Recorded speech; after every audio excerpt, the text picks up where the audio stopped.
All right, welcome everyone. This is our Cabrillo College Presents, Making Transfer Work for You Financially. We do have two amazing ladies here. We have Jessica Garcia from CSUMB, and then we have Maria Orozco from UC Santa Cruz that will be joining us. My name is Darlene Maciel. I am the Financial Aid Program Specialist here at Cabrillo College in Aptos. We will begin our presentation. So at first, we're going to talk about the financial aid that a Cabrillo College student would typically get offered here. Most of our students are aware of our tuition waivers, which is our California College Promise Grant or the Cabrillo Promise Program. Both of these cover the per unit cost of tuition. And then typically students will have to pay the mandatory fees, which if you do the fall or spring semester, it's roughly about $83, and then plus a parking permit if you do decide to get one, which is an additional $20. Both of these are pretty well known by our students, and this will cover the cost of classes. We're first going to talk a little bit more about the financial aid that students are receiving here, and then how you're going to make that work for you financially if you're transferring to either a UC or a CSU school. So sorry, I should have started off with that a little bit.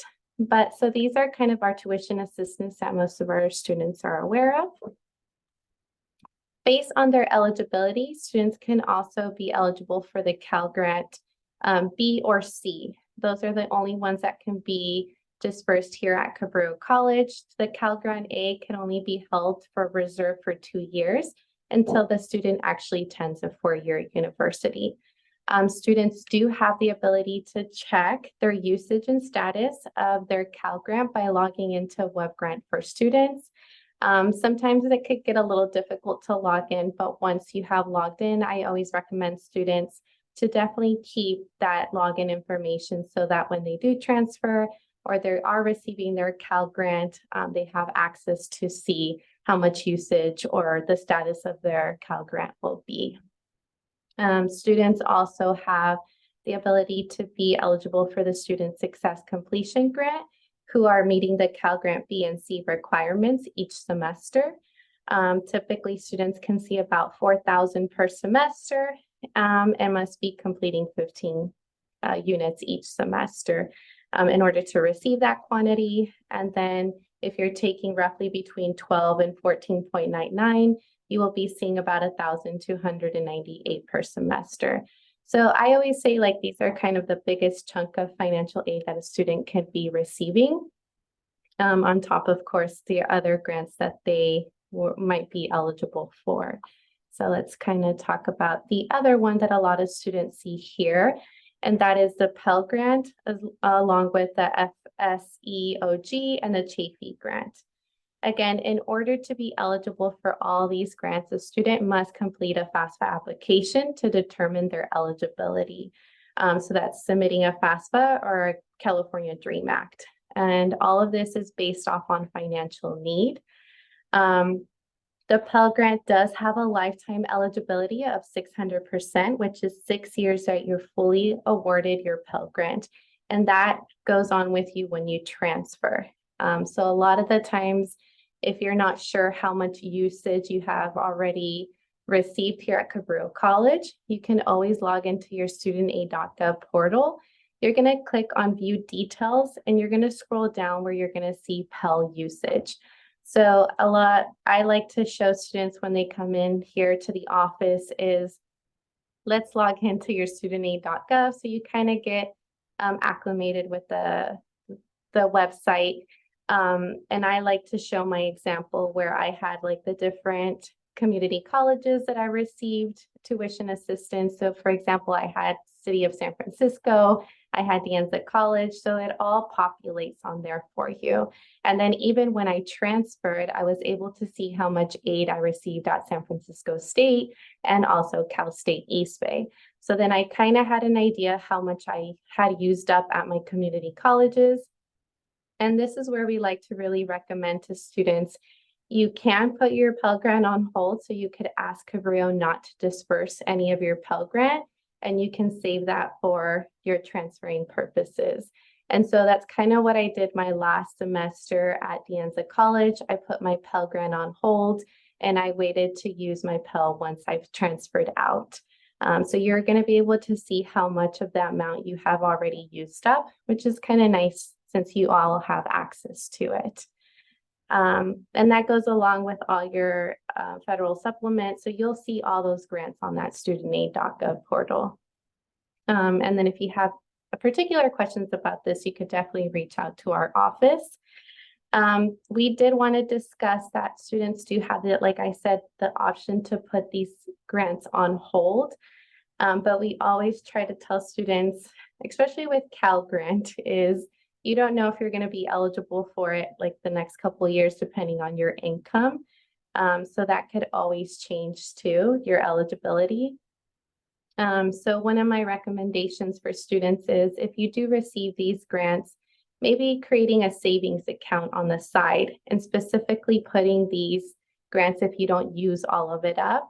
And since you know you're going to be transferring and these institutions might have, of course, they're going to be a higher cost than what it would be coming to Cabrillo College, then you can put any leftover funds that you haven't used and put those in a savings where you don't touch them.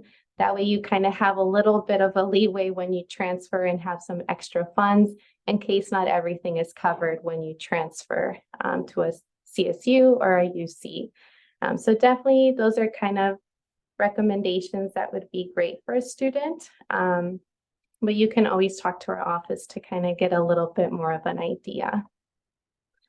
And so then we're going to go on to work study. So if you're receiving work study, again, that's working on campus. You're, working 20 hours a week. I also say, like, if you don't need to use all that money that you're earning, put it aside, just because you know that once you transfer, it is going to be a little bit more expensive. And so take that opportunity to kind of look at your money and see how you can save in parts that you don't need to spend. Like we always say with books, instead of maybe purchasing those books, maybe renting them. That's really going to save you a lot of money, and you don't have to pull so much from your grants that you're receiving.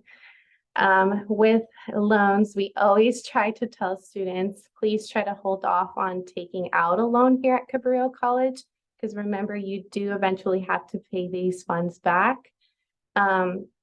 If you're receiving Pell Grant, Cal Grant, work study, you can kind of try to, like I said, manage that money to stretch a little bit throughout the whole academic year. I understand that sometimes it can be a little bit more difficult, but we always try to say, let's hold off on pulling out a loan here at Cabrillo College, because you might have to take out one when you transfer. Again, it's a little bit more expensive. But if you do, we do offer that here at Cabrillo College. And then definitely our scholarships are another great resources for students. I always say apply to as many. There's many donors out there that are looking for students. I will always kind of tell this story about a nursing student who is going to be starting a more expensive program. And so her Pell and her Cal Grant wasn't going to cover everything that she needed. So she did end up applying for a scholarship that was targeted towards nursing students, and she was gifted $10,000. So, I mean, it just took that moment to fill out that application. And she's going to put those $10,000 on the side to save it when she transferred to that school, instead of using those funds here at Cabrillo College. So that's also another great way to look for aid.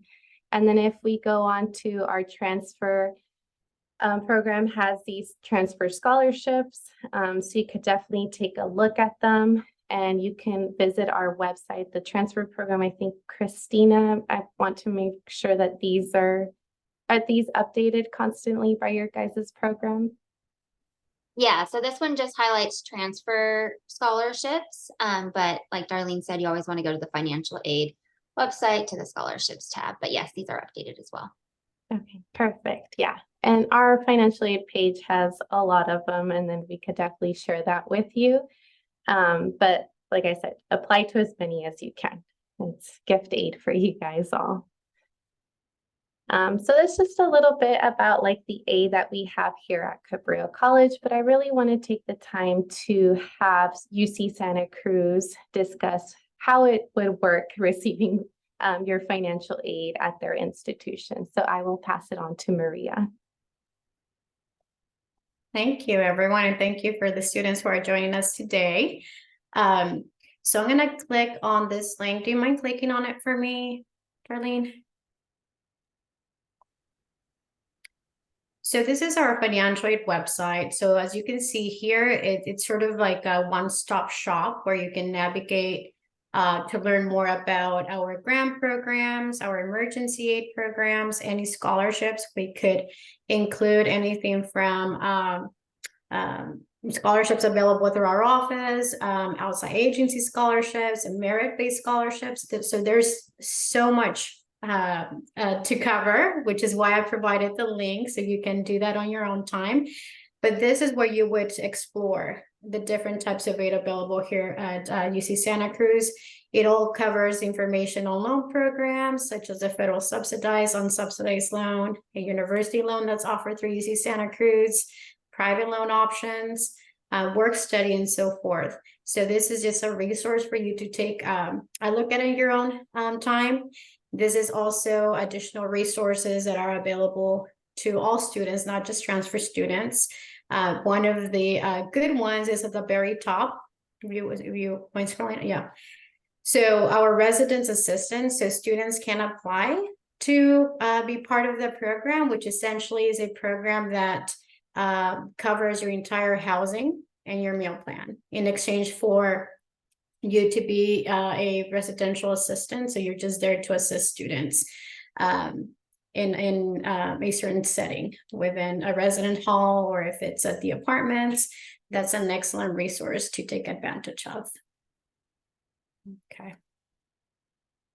And so this is our contact information. So feel free to drop in. We have Zoom drop-in advising Monday through Friday from 10 a.m. to 1 p.m. We have phone drop-in advising from 1 p.m. to 4 p.m. And then from counter drop-in advising, if you want to take advantage, get to meet our staff, our office, and of course, get a tour of our campus. We're open from 1 p.m. To 4 p.m. for in-person advising, and that's Monday through Friday. And we're located at 205 Hunt Student Services Building. And we understand that the FAFSA application is coming, right, in December. So if you're interested in applying to UC Santa Cruz, make sure to use our federal school code, and it's listed there for your reference. So types of aid at UC Santa Cruz, we have gift aid, right? And gift aid is free money essentially. And this includes your grants, your scholarships, and other benefits such as veteran benefits. Darlene mentioned the Pell Grant, the Cal Grant that's also offered at UC Santa Cruz. We also have what we call self-help aid.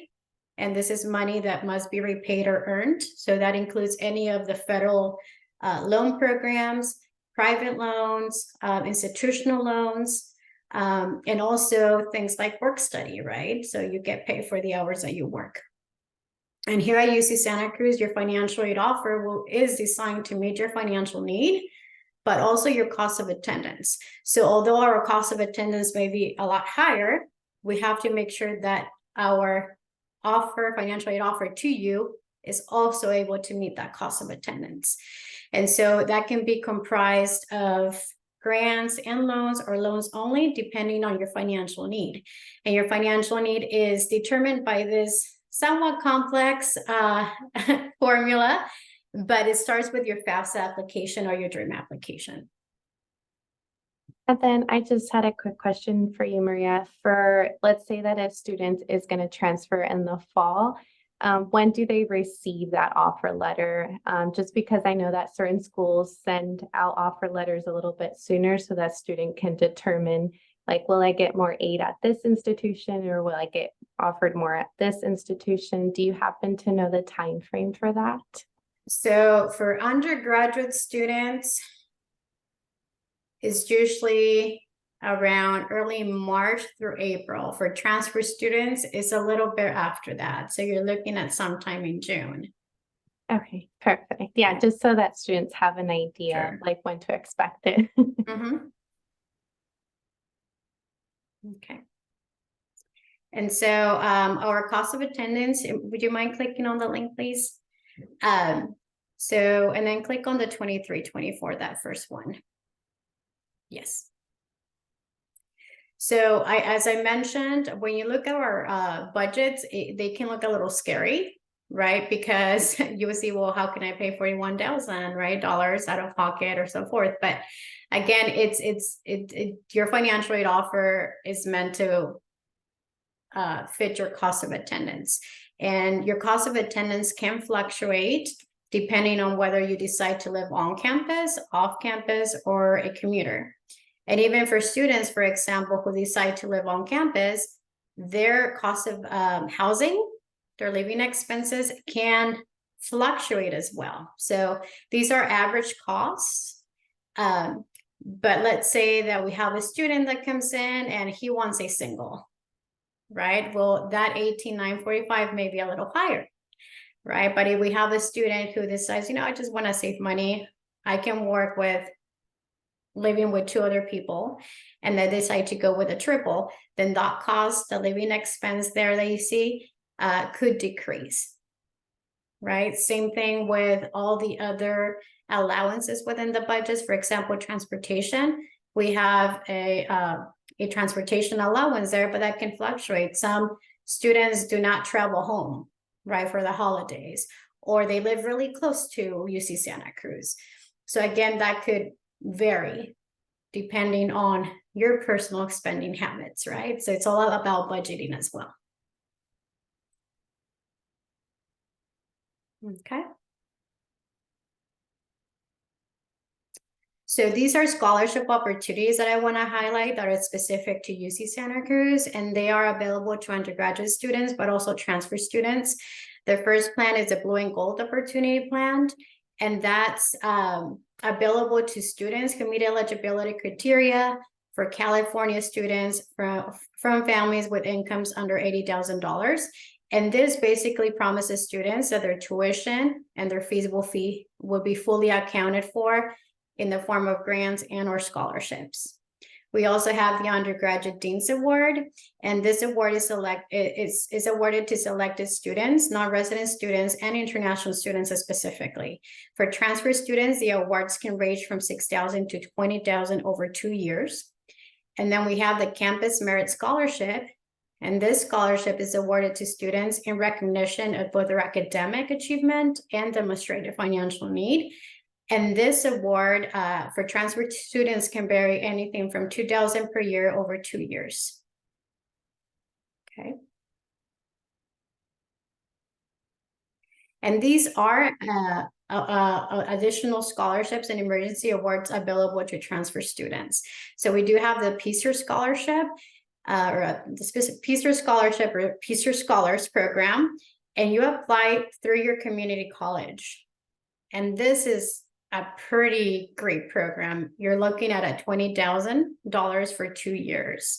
We also have what we call our Reentry Students Program, and this is specifically for students who are 24 years or older, and the award can vary from $1,500 to $5,000.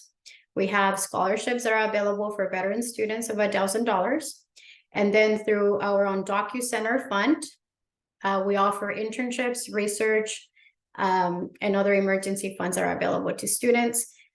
Here at UC Santa Cruz, we also have our child care center. So for transfer students who may have little ones, that's also an added benefit that we have here at UC Santa Cruz.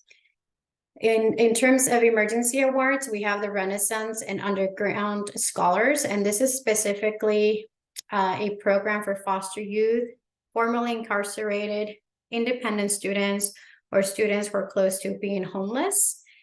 We do have a program called SLUG Support as well, and SLUG Support provides different sorts of funding. One that we often see are for students who just need additional support buying food or so forth, and so they do provide smaller scholarships to be able to again meet the need. And then we do have the Educational Opportunity Program. They offer different types of scholarships, different fund of money. An example of that is that sometimes students, when they transfer or are first year students, they don't have access to a laptop. So sometimes they work with our office to ensure that we are able to fund that laptop for students. And do you mind clicking on that first link? And this is just a list of different resources that you can explore during your own time. This is specific to transfer students. So I provided this link because it really has, I mean, all sorts of resources. If you click on each individual link, it's basically a new department that is focused on just providing those wraparound services to our transfer students. So it's just added layers of support. Okay. Then we also have different types of appeals. So the first one is a cost of attendance appeal. So our budgets are basically formulated using a statistical data, right, and student surveys. But sometimes, let's say for the cost of living, it may not be reflected of the current cost of attending UC Santa Cruz, or if you live off campus, we understand that rents are pretty high. So maybe the allotted allowance is just not sufficient to cover your off-campus expenses. So students have the opportunity to submit what we call the cost of attendance appeal, where we're able to determine how much more of your, for example, off-campus expenditures we're able to support you with. So that's a resource available to all students. We also have we go back to the main slide deck. Yes, we also have the expected family contribution appeal. And this is basically when your family or you as a student have drastic changes in your finances. So if the information on the FAFSA that you provide no longer reflects your ability to pay, right?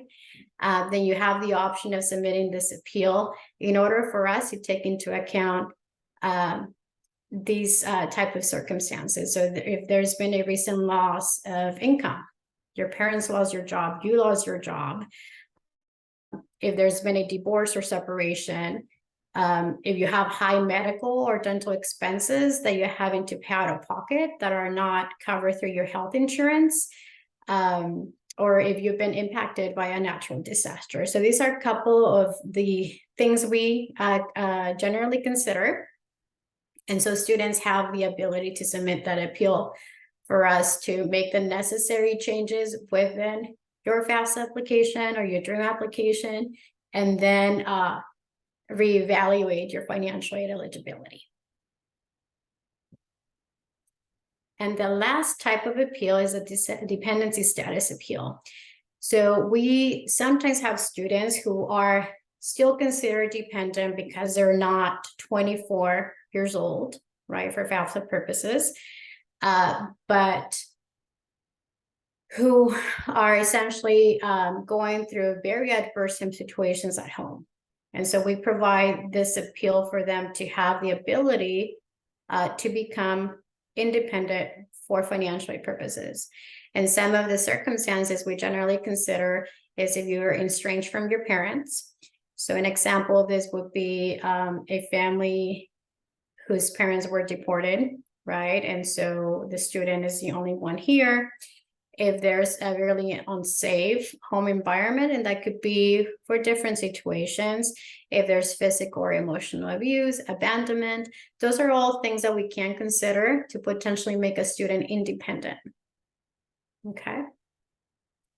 And when we make a student independent, we only consider the student's finances, right? We wouldn't be considering the parent contribution in this case.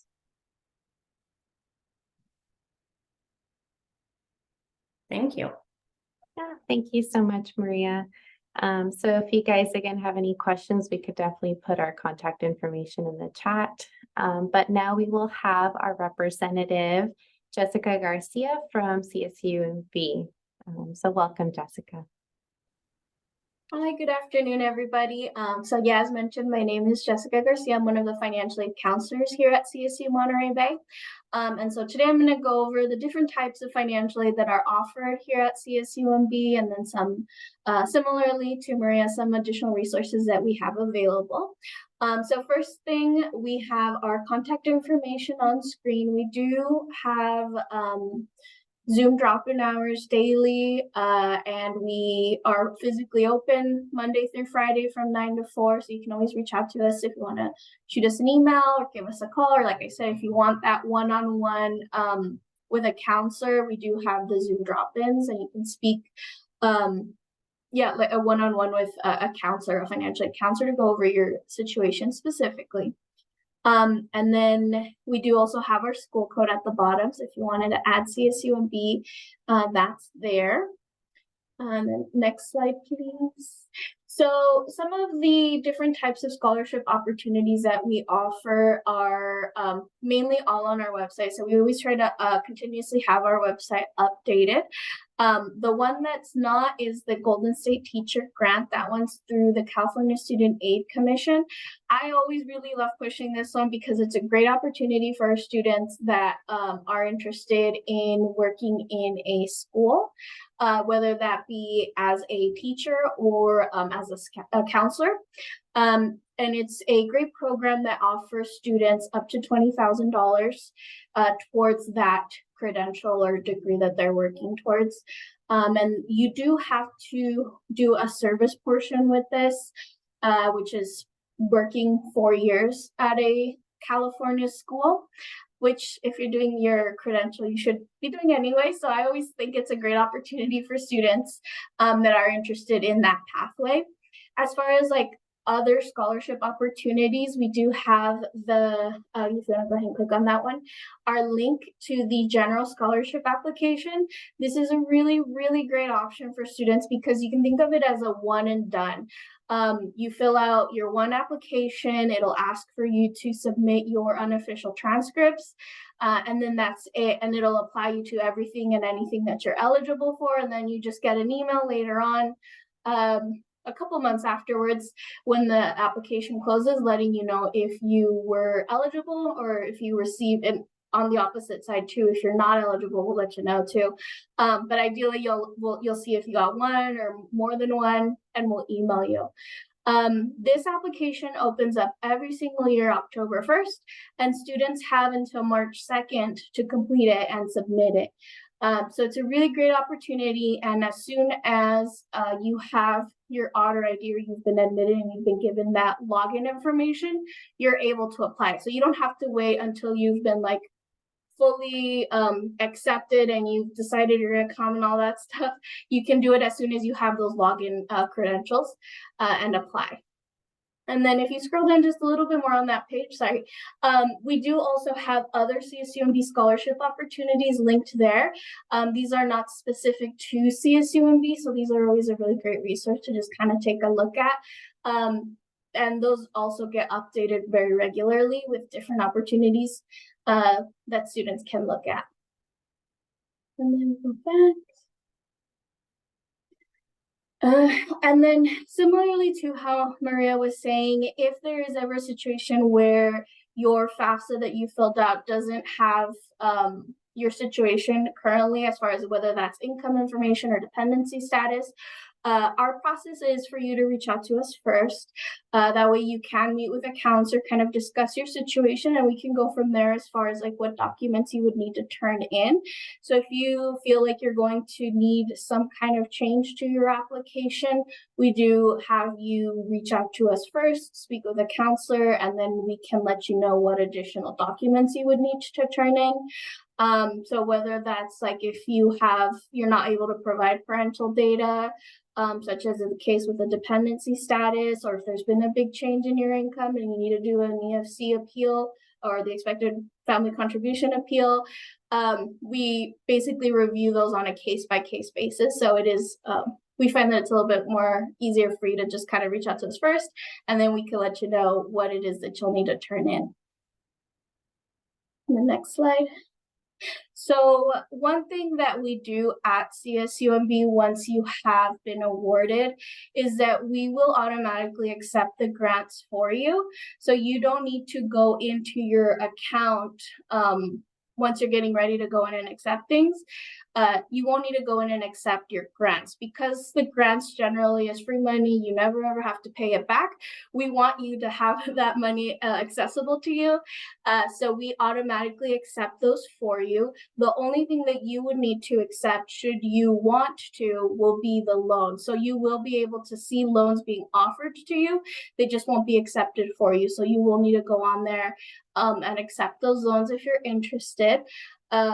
With the loans, there is a little bit of a more involved process. You will need to first accept your loans. Then you'll need to do the loan entrance counseling and sign a master promissory note. And then once you've done all those 3 things, that's when you can see your loan funds get released to you. But yeah, that's the only difference between the grants and scholarships to grants, scholarships, and loans, will be that the grants and scholarships will automatically be accepted for you, while your loans, you'll have to go in there and accept them yourself. And the next slide.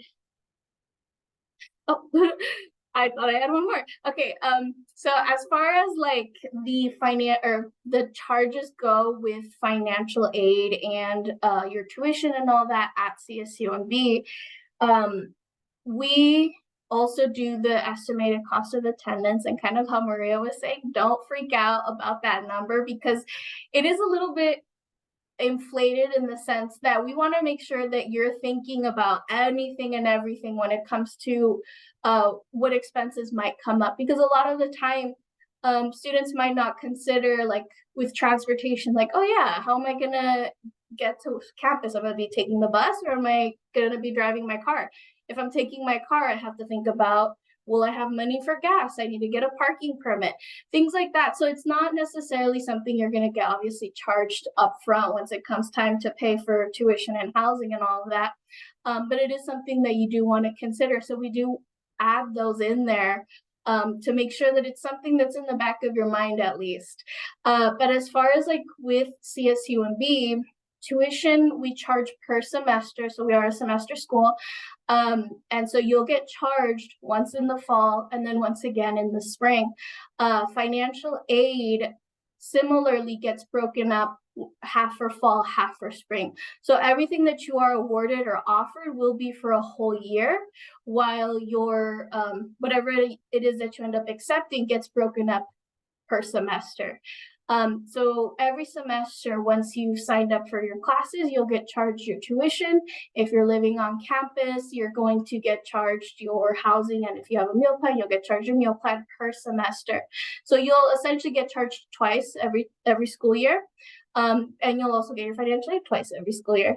So then normally for tuition, the charge is about $3,700, so $3,720 was the tuition this year, and it doesn't fluctuate too much from that. So this is about kind of what you can expect.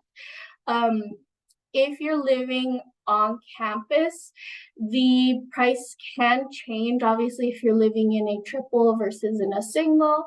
But the triple on the lower end can be another like $3,700, while a single on the highest end can be, and I wrote it down here, $5,393.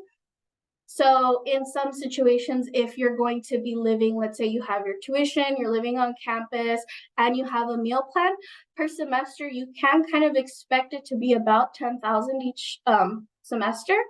And then that's just what you're going to see on your OASIS, like you owe $10,000. But then depending on what aid you've accepted and what you're expected to receive, you can kind of do the math of like, okay, this is what I owe, this is what financial aid I'm getting, this is what I need to pay out of pocket. If you find that you have a little bit left over that you need to pay out of pocket, you want to make sure you get that paid as soon as possible. But in the other case, if you have more than enough in financial aid, you'll just get a payment extension and you won't have to pay anything until your financial aid gets released to you. And so that's another reason why we always push to have that communication between us and the student, like come to our Zoom drop-in hours. If you're like, I think I owe this much, but I'm not sure, we can always kind of walk you through it with what your specific account is and say, like, okay, this is what you're getting, this is what you're going to be charged, and then this is what you'll have to pay, or oh, you don't have to pay anything, you're good. So we always really like to have that communication with students to make sure that they are they understand every part of their financial aid and their upcoming charges and things like that. But yeah, it's pretty straightforward. I do have a question for you, Jessica, just because I'm trying to do the difference right. So here at Cabrillo, we do 2 disbursements per semester. So, I mean, you did greatly by explaining like how that would look for a student who's going to transfer. What happens for a student, who can't pay the amount that is owed? I know that in particular at Cabrillo, we don't drop students for non-payment. Is that a little bit different for you guys, or how would that work if a student, is struggling and saying, at this moment, I can't pay this, what are my options? Yeah, so we do offer a variety of different options. The first one that is always given to students is the option of doing an installment payment plan. So with our housing and meal plan, students that are being charged their housing and meal plan automatically get added onto their installment payment plan.